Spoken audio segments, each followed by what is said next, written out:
El jardín susurrante de Elara. En un valle escondido tras montañas de jade y amatista, existía un jardín muy particular. No era conocido por sus flores exóticas ni por sus frutos dulces, sino por su profundo silencio. En el centro de este jardín, custodiada por árboles centenarios cuyas hojas apenas susurraban con la brisa, vivía una niña llamada Elara. Desde muy pequeña, Elara había descubierto un mundo rico y vibrante dentro de sí. Sus pensamientos eran ríos caudalosos llenos de ideas brillantes. Sus emociones eran un cielo cambiante de colores intensos, y su imaginación tejía historias tan maravillosas que a veces sentía que el aire a su alrededor vibraba con ellas. Sin embargo, cada vez que intentaba compartir este universo interior, se encontraba con miradas de incomprensión, con peticiones de silencio o con comentarios que minimizaban sus sentimientos y fantasías. Las niñas bonitas no hablan tanto, le decían a veces. Cariño, guarda esas ideas para ti, ahora no es el momento, escuchaba con frecuencia. Lentamente, como una flor que se marchita por falta de luz, la vivacidad de Elara comenzó a replegarse.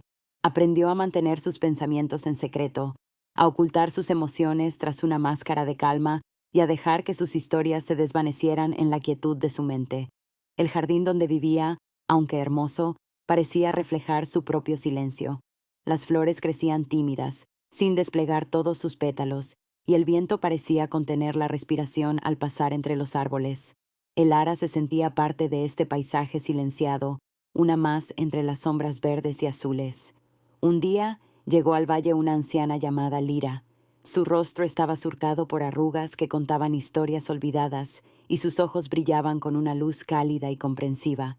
Lira no hablaba mucho, pero cuando lo hacía, sus palabras resonaban con una sabiduría profunda. Lira se sintió atraída por el jardín silencioso y por la tristeza que emanaba de Elara.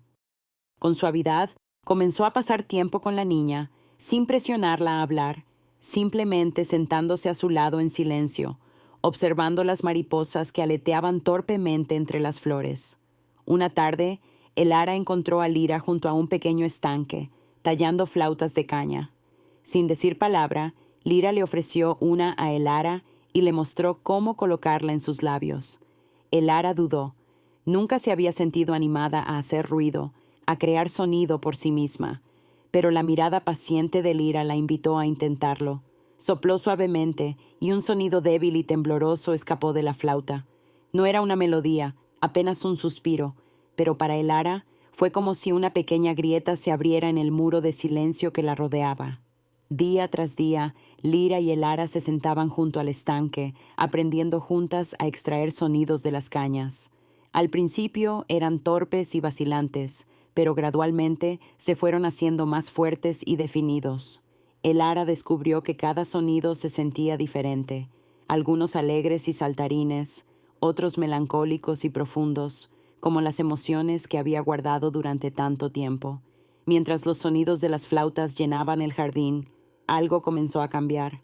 Las flores parecieron desplegar sus pétalos con más confianza, los árboles susurraban melodías suaves con el viento, y las mariposas revoloteaban con más gracia, atraídas por las vibraciones del sonido.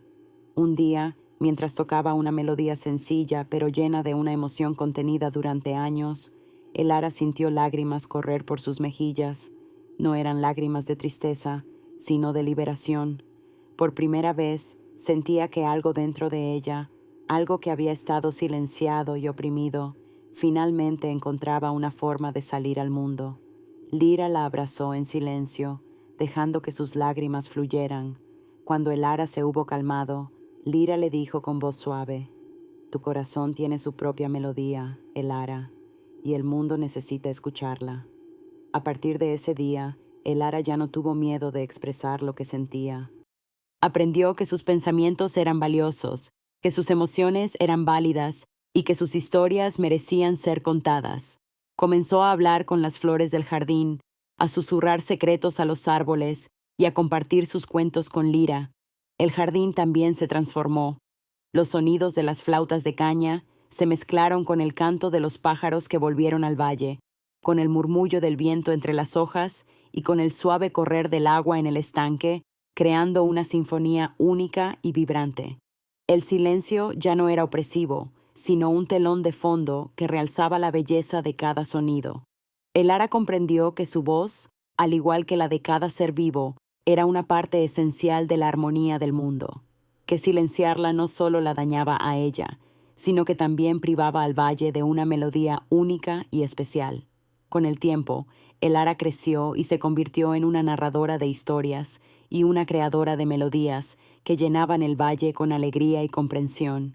Nunca olvidó los años de silencio, pero los recordaba como la tierra oscura donde sus semillas de expresión habían esperado el momento de germinar.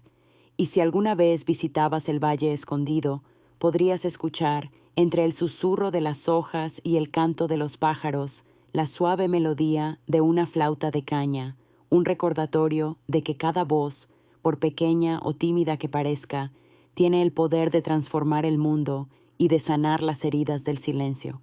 La verdadera belleza florece cuando nos atrevemos a dejar que nuestra voz se eleve, auténtica y sin temor, como el canto libre de un corazón que finalmente ha encontrado su melodía.